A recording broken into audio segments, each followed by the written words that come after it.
All right, ladies and gentlemen, we are back. I think this one's going to be our last one for the year. Today's topic, we're going to talk about essentially what lessons we've gained from the past year and what intentions we have for the next. So at least that's the quick version of it right there. And Wesley, since you brought the topic to the table, I'd like to hand it over to you so you can open up the conversation. Yeah. Um, yeah, so I think well, a lot of lessons that I learned. So this is technically my second year in sales, which is actually crazy to think about. This is my second full year Hmm. doing sales, and but my full year of making income with sales. So that's pretty cool. And I think the most important thing, I was actually going to say a different reflection that I have, but I think that this is coming to me and it's a little more important, is you always start the beginning of the year with all these ambitious goals and dreams and things that you want to do. And you have this vision in your head of what you want to, and it's so rigid that it doesn't allow for a lot of flexibility. And then you get into the year and life happens, and just there's this book, Four Disciplines of Execution. They talk about the whirlwind that just takes over your goals and just sucks them up. And you just kind of get consumed in the day-to-day BS of what's going on. And I think this year that really hit me a lot is like I was just kind of going through the motions and I was doing the right things, but I didn't have a compass that I was kind of like aiming toward, maybe because I was aiming toward the wrong direction. And so I think for me, this year I fell a lot into the perfectionist trap, because when you're in sales, everything's about numbers, everything's about having a better close rate, getting more cash collected, making a certain amount of income per month. And then doing that a long enough time, you kind of forget why you're doing it and like where you're actually going. And then it just becomes, all right, I got to do this so that I don't get cut or turned off the rotator, or so that my peers look good, look at me well, or whatever it is. And I kind of got like lost into that and lost my passion for sales.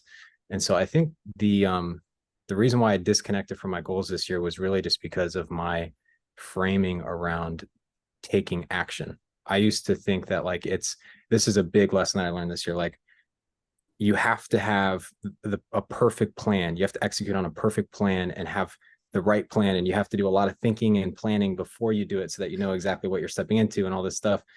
And that's a perfectionist trap, right? Like, because you're never gonna, it's gonna paralyze you. It's really just fear rationalizing itself and manifesting itself as perfectionism, not allowing you to take a step. And so you just stay stuck. And so a big lesson for me for this next year that I want to implement is to just have action be my KPI. Like, how much of my words translated into action? And if the ratio is high, then I succeeded that year. And if the ratio is low, then I didn't succeed. It's not about like how big my goals were. It's how much did they translate into actual action. Yeah. And something that I want to read. Um, that's not the one that I was going to read, but I'll read this one anyways. Um, I put this in my notes as well. It said, this was a reflection I had this year. It says, my demon is not failure, perfectionism, fear, laziness, or being lost. My demon is an action. You grow or die. By keeping me stagnant, my demon, kills me slowly. And all those things mentioned above spring up: perfectionism and action, all that kind of stuff. Luckily, action is the simplest thing to do. Just do it. You don't have to win. You don't have to, you just have to take action. Do that which advances action. Avoid that which inhibits action. So in my perfectionist mind, as long as I'm taking action, I'm winning and beating that inner self-talk, if that makes sense. So that's my biggest reflection for this year, and kind of like what I want to implement next year going into 2024. Mm-hmm. That reminds me of something that I heard about Teddy Roosevelt, the Teddy Roosevelt, and he had all kinds of issues growing up, health issues. I think even depression, and his whole trip, his cure for it was he would say, get action, right? So just another way of saying take action. And if you read about his life and just all the crazy shit that he did, from like being some type of like farmhand cowboy dude to, being a boxer at some, getting into boxing and jujitsu, and the type of dude that he was, just taking action despite how he feels was crucial and critical to his success. I would say that is something similar along my lines. I can appreciate the importance of a plan, and I can also understand that if we get too caught by it, you know, as far as like it's not going according to plan, oh my god, now it's all going to fall apart. That's also not, that's, you know, either extreme, right? One extreme is like, I don't need a plan, I got big balls. That's kind of Mhm. like, that's like my problem. That's how I've operated for a long time without the plan. We'll just like, fuck it, let's see what happens, just keep going. Oh, is that a hot stove with wet paint? Oh, I'm going to touch it anyways to make sure that that's the case. Ouch. All right, cool. Now I've learned something. Really have learned something.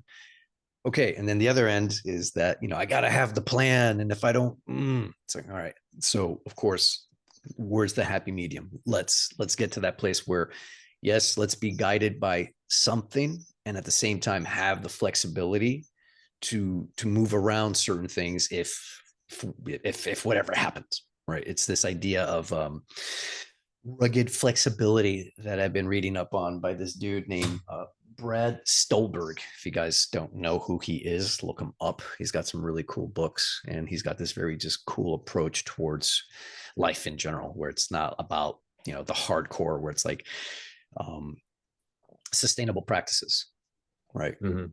That's something that something that JD mentioned last week in one of the UCM classes. Um, the way I'm looking at things is I already have a pretty good solid base of certain things that I do. There's always room for improvement. And so what it is for me, it's just this constant further refining. And it's like an alchemical process, right? I'm constantly refining because there's always all kinds of crap that comes into play. Right. There's always all kinds of things that are happening. And so it's like, okay, I know what I need to do. And when I do it, I'm going to feel better. So, like, for example, you know, had a really shitty morning emotionally. And it was a hangover from yesterday. Still got up on time. I wanted to stay in bed, but I got up. I did not want to do my practices whatsoever. Still did them. Did not want to train. Still did it. Right. And in the middle of my training, starting to feel better. Right. And then made my food and got ready for calls. And it was still the background.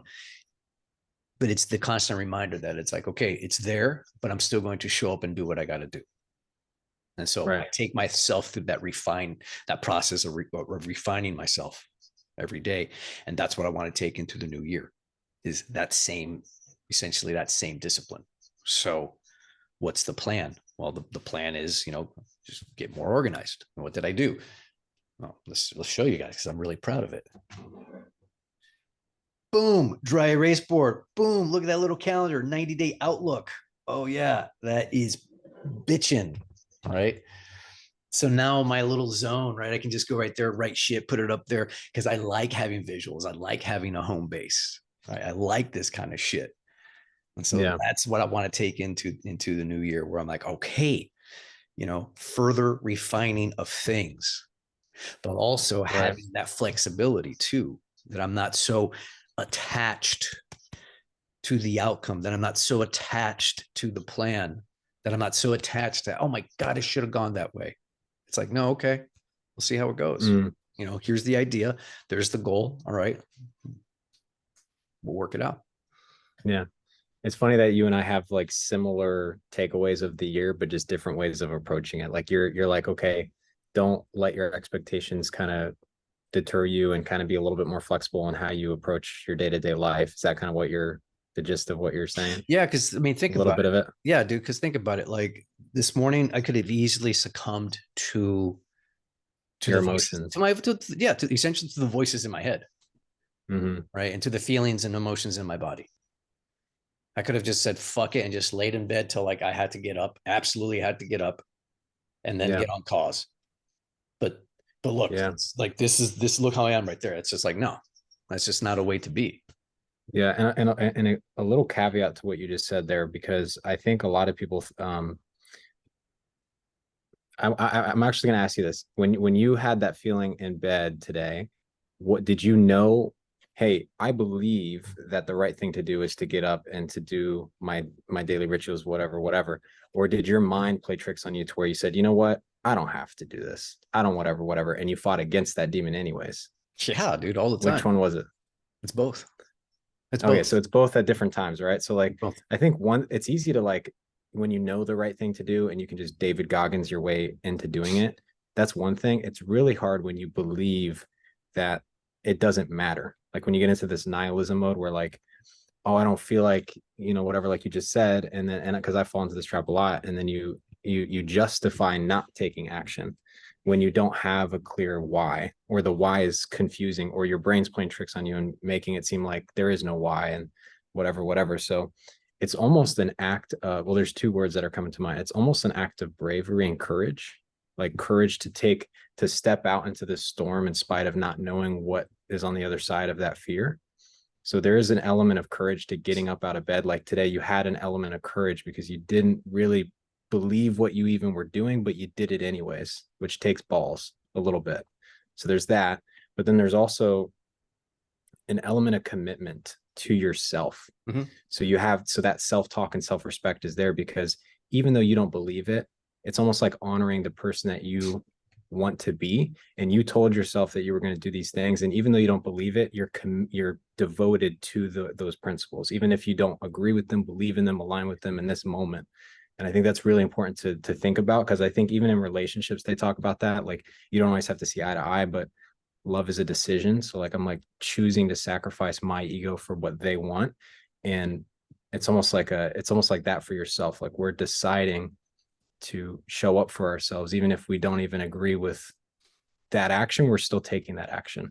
I think that's a really important distinction, because anyway, unless it's not, what do you think No, about no, that? no. I think you're on the right track. I wanna like segue into this thought process that I always have around this time of year, and it's the idea about you know resolutions, setting intentions, whatever it is that you want to do. It always cracks me up that we have to have this like specific day in order to get things rolling, and I get it because it's a certain ritual, right? To what you were saying as far as this dialogue that is happening, right? It's always what's going to win out. My experience, what always wins out is action. Now man, there are fucking times though when I'm just like fuck that, where I need to just take that moment and feel what I got to feel, and have that moment where I fucking actually like break down and cry, right? Mm, Have like a fucking just a good cry session, or go for a drive. And this is something that I'll do from time to time when I'm just feeling the weight of it all. I'll go right. to the car wash, and I am in the car wash in my vehicle, yelling at the top of my lungs.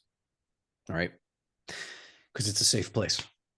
You don't want to do that shit The here. workers are like, what the hell is Well, he no, they're doing? not. Yeah, yeah, dude. I'm going to one of those car washes where they're like, they're manually cleaning the They're car. like, And you is he see this dude dying like in there? Like, what's just going screaming on? his head off. Yeah, that would be.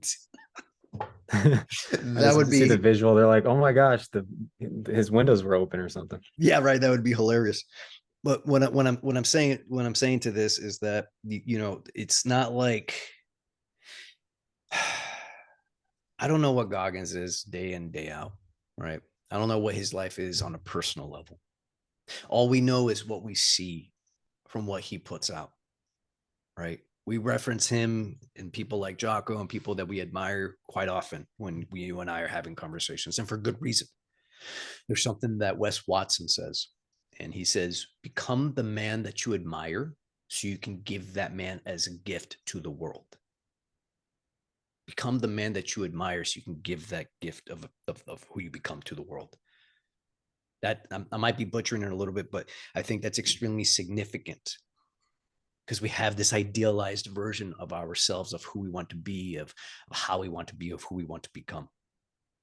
Right. And so part of that is, yeah, what kind of intentions do you want to set for that? What kind of energy do you want to put forth? What kind of action do you want to commit to so you can literally manifest it?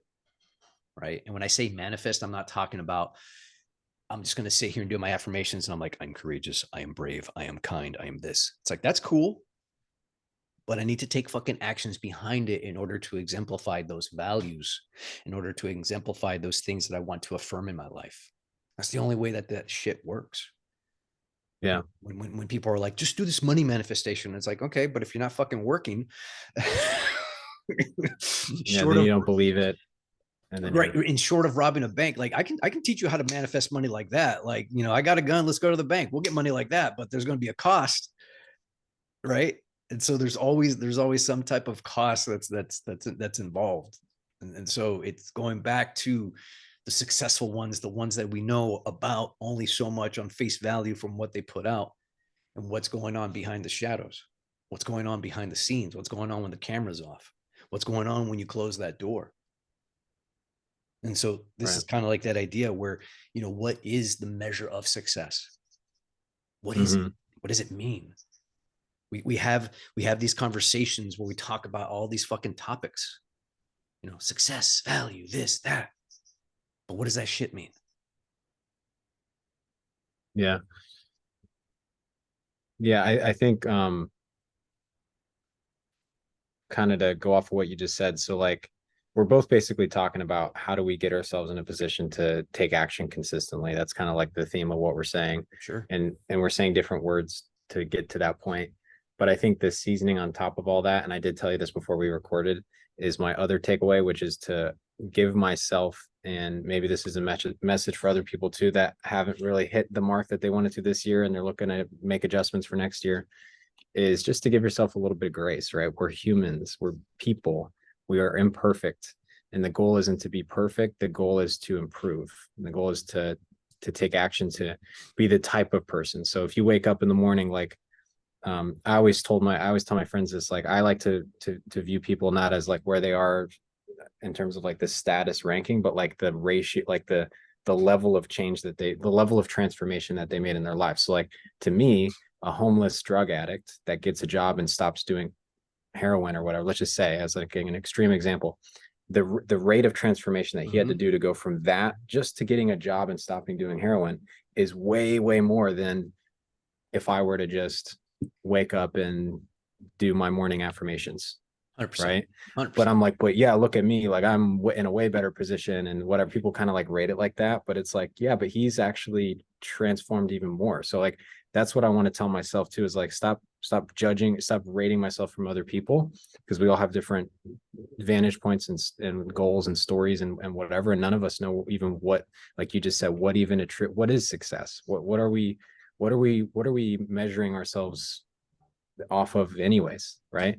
Like, so that's what I'm telling myself this next year is like, surrender, have grace, give myself grace, forgive myself, like be willing to just like be flawed, be imperfect, put myself out there so that I can evolve, right? Be willing to let myself die so that I can resurrect in a non-narcissistic way, whatever that means, however you say that. Yeah. If that makes any sense. I think Do you get what I'm saying? Like, do yeah, you get what I'm you saying? nailed it right there with giving yourself grace, giving ourselves grace, right? Being compassionate and loving and empathetic towards ourselves. Let's still have our goals. Let's still strive, right? Ultimately, what are we doing? We're striving for excellence, right? That's the goal. We're wanting to improve on a daily, right? What's the old trope? Improve by 1% every day. For as often as that's said, I think it's very important, right? Make those small improvements and be loving. Zoom out. We got to zoom out, man. Right? Look at the bigger picture. If we judge our whole year by a crappy day, by a crappy week, by a crappy month, then we're doing ourselves a disservice. So Yeah. Grace. All right. That's a good, I think that's a good place to stop. But before we totally cut it off, we'll get our thoughts on if people are still listening. So we have John Beaumont. That's how you say his last name, right? John Beaumont.